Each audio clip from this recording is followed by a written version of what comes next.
I will follow this path until the end.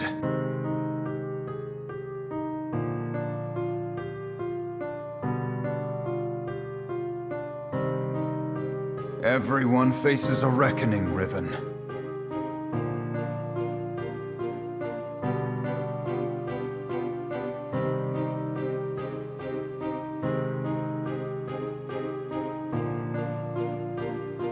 One blade, one purpose.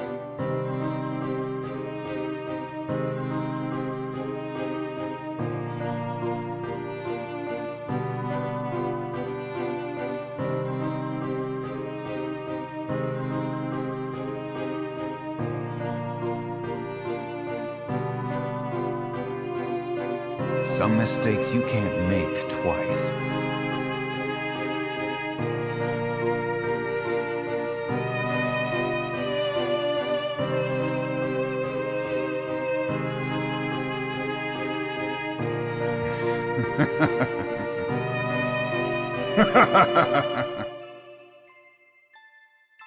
Ladies and gentlemen, my name is Mickey C, aka the Lower Hounds, and today I bring to you another build guide. This time it's going to be on the highest ranked Yasuo player on the EU West server, and no, it is not ArkaDaTa. It is actually currently a summoner by the name of Addict. He is currently rank 49 in Challenger. As you saw before from the intro, he was previously a rank 46, but he has lost his last two games, so he's fallen back down to rank 49.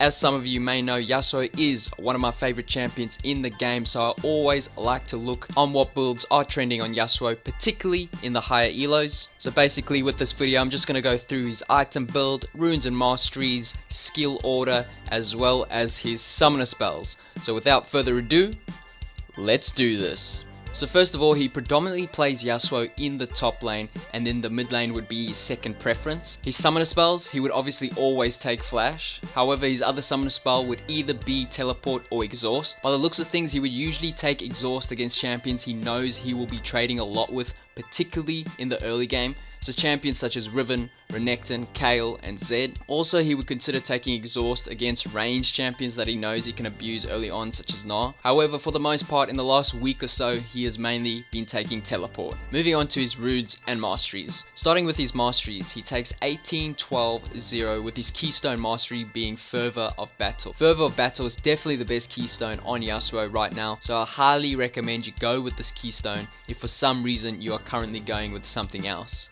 Another interesting thing to point out is in the cunning page, he actually takes Bandit instead of Dangerous Game on Yasuo, which I've never seen before. For you guys who do not know, Bandit gives you 3 gold every time you hit an enemy champion with a basic attack or an on-hit ability, such as Yasuo's Q. I guess the reason he takes this is because Yasuo's Q is on such a low cooldown. Kind of similar to why Gangplank players take Bandit as well, because of Gangplank's low cooldown on Q. Anyway, I'm not 100% sure if taking that mastery is optimal on Yasuo, but I'm sure it's still a decent option. Now moving on to his rune pages. So his main rune page is this one where he goes 9 attack speed reds, 9 flat armor yellows, 9 magic resist blues, and 3 attack speed quints. By the looks of things, he only takes one other rune page, and that is when he goes with scaling health per level yellows instead of flat armor. He would usually take this in matchups where he feels like he doesn't really need the armor early game, or against heavy AP team comps. So for example, I saw him take it against a team comp that had Echo top, LeBlanc mid, and Nidalee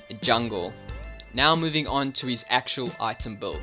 So his starting items are pretty standard, just a Doran's Blade and a health pot with a yellow trinket. As for his first back, the item he buys is usually dependent on the amount of gold he backs with. He often likes to get a cull on his first back. Apart from that, he would just get a second Doran's Blade or start building towards his Phantom Dancer. Another first back I've seen him go with is a Chain Vest against champions such as Riven or Ringelking for the extra survivability. He would later upgrade the Chain Vest into a Guardian Angel. As for his core items, they are Phantom Dancer and Frozen Mallet, with his core boots being Merc Treds. This is very similar to ArkaDaTa's tank build, where he would go Trinity Force into Frozen Mallet. Frozen Mallet definitely seems to be a trending item on Yasuo at the moment in the higher elos, as it is very strong. Because of this, Riot have actually mentioned they will be looking to nerf tank Yasuo in the future. Frozen Mallet build definitely makes Yasuo a lot more annoying to play up against, as he doesn't get one shot anymore. This means in team fights he can basically just dash around and charge up his third Q to get a really nice knockup for his ultimate.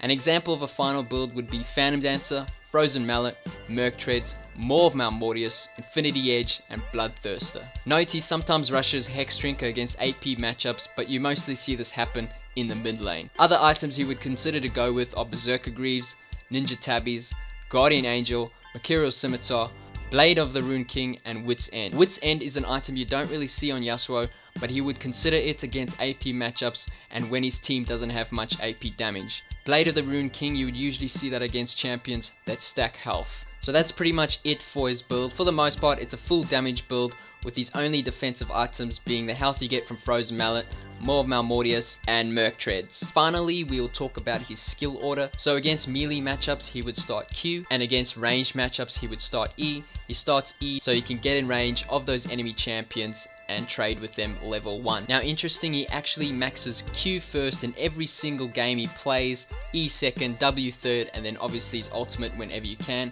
Most people actually max E first nowadays, and it's pretty rare to see a Yasuo that maxes Q. I'm not exactly sure how I feel about this. To me, maxing E on Yasuo feels a lot better. However, maxing Q in the top lane against those tanky matchups is definitely not a bad idea. If you do max Q first, it just means your E will be on a slightly longer cooldown, so therefore your outplay potential, especially around minions, is not as high, but your Q will then do a lot more damage. Anyway, let me know in the comment section below whether you prefer maxing Q or E first on Yasuo. Hey ladies and gentlemen, that is going to wrap up this build guide. I hope you guys enjoyed this video, and as always, have a nice day.